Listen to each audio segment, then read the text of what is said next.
My, oh my, it is so wonderful to be here. I wish you could all stand on this stage and look across this beautiful space and see so many shining faces. Thank you, Dr. Cable, the faculty, family, friends, and class of 2019. And I especially want to say to the mothers and grandmothers that are here today, what an amazing way to celebrate Mother's Day.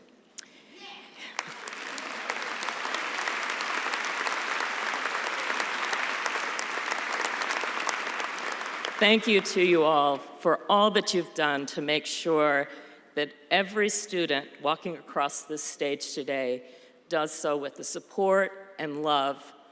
Thank you to the fathers and siblings and friends and everyone that has enabled this class. I'm delighted to be here on this special occasion, and I am truly humbled to receive this award from UNC Asheville, this great institution for liberal arts, and it is especially meaningful for me to participate today on the stage with my very dear friend, Nancy Cable, who is going to lead this organization to great heights. And I'm going to be cheering alongside, watching everything that she and the talented staff and faculty are able to achieve here. Congratulations, Nancy. You know, if anyone is cynical about the future, I always suggest that they attend a college graduation. It is impossible to look across a room like this and not feel tremendous hope and optimism, which is exactly what I'm feeling right now. To the graduating Bulldogs, I want to add my congratulations on a job well done. You've arrived here after lots of hard work, sleepless nights cramming for exams. I don't even want to think if you slept at all. And no doubt heavy doses of caffeine. But you've gotten to this place, and I want to echo Blanton's comments, you've gotten to this place with the love and support and encouragement of friends and family. So many of you are here in this room today. Today is a day for celebration and reflection on your time here at UNC Asheville, but it's also an opportunity to look forward to the journey that awaits you beyond this beautiful campus. In the great tradition of liberal arts graduates, you leave here headed in different directions, both in your career pursuits, as well as all the places that you'll call your next home, from Asheville to Boston and all the way to Glasgow. When you walk across this stage today, you'll do so with a mix of pride, excitement, maybe a little fear, all wrapped up together. I can relate because I vividly recall sitting in your seat a few years ago, maybe more than a few years ago. I felt an enormous sense of pressure, graduating alongside friends who seemed so certain of their path when I had no clue of my next step. We didn't have emojis back then, but if we did, I would have used the grimace face, you know, the one that's bracing for impact. If you're worried that you haven't mapped out your whole career, my message to you is actually pretty simple. It's going to be just fine. The truth is, very few people have it figured out, and anyone who thinks that they have it, please know that you're only closing yourselves off to the possibility of a meaningful and purpose-filled life. Never in a million years did I imagine that my college days would eventually lead me to PBS and a position that would become my dream job. You see, my path did not follow a linear progression. I arrived at school with an interest in science, something that I still have, and I intended to become a doctor until I flunked out of organic chemistry. I think there's a few of you in the room, too. I've come to understand that that is, in fact, the great separator. With that dream quashed, I decided to dive into the humanities, as this was something that was very dear to my heart. I loved those classes, which fired a lifelong passion, particularly for the arts and literature. But I still wasn't sure what I wanted to do with my life. So I took yet another turn, picked up a few more courses in business, actually, and ultimately that's how I landed my degree. But as I look back, I think, actually, it was the science and humanities courses that taught me the most of what I later found out to be the core for whatever success I have managed in both my profession and also in my life.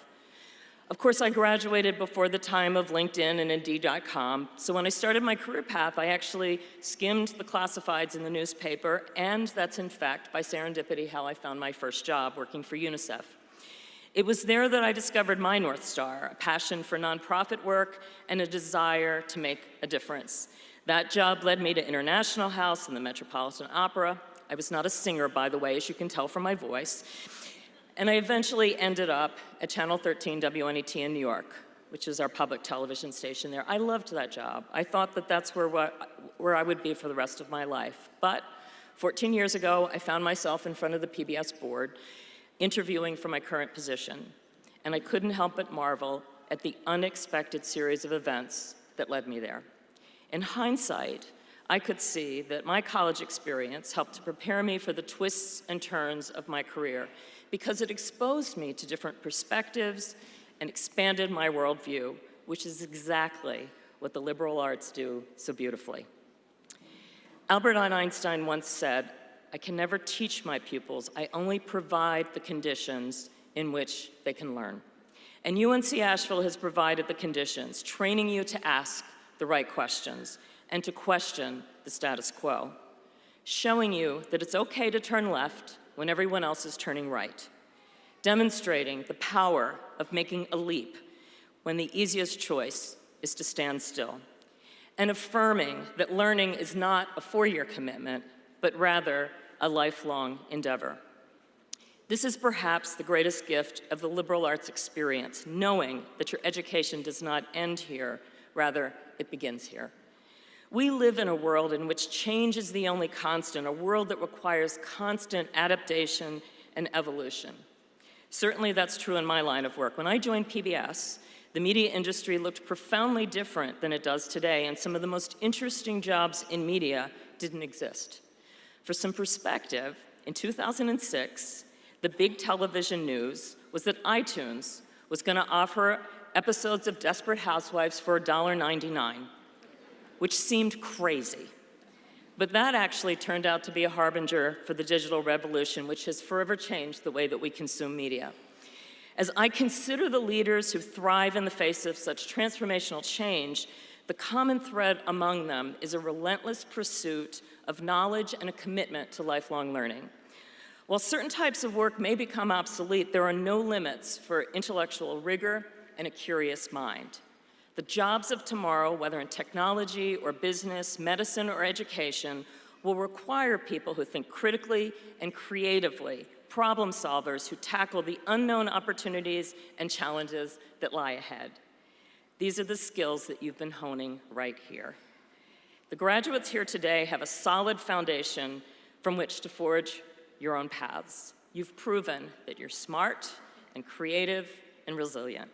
And you've been given extraordinary tools that will help you find your success in life, as well as in your career. Regardless of your field of activity and wherever your adventure may take you, I have one piece of advice. I encourage you to find your authentic voice, the one that whispers to you about what you were put on this earth to do, the voice that is innately and inherently yours, not an imitation of someone else.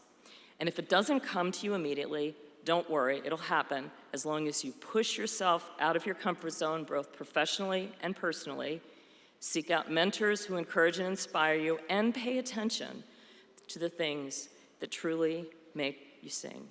And when you find your voice, use it. Not just for the advancement of your career, but for the betterment of your community. During your time here at UNC Asheville, you've already learned the most important and valuable lesson in life. All that we accomplish, as well as the person that we become, tie back to the simple fact that we are interconnected and interdependent.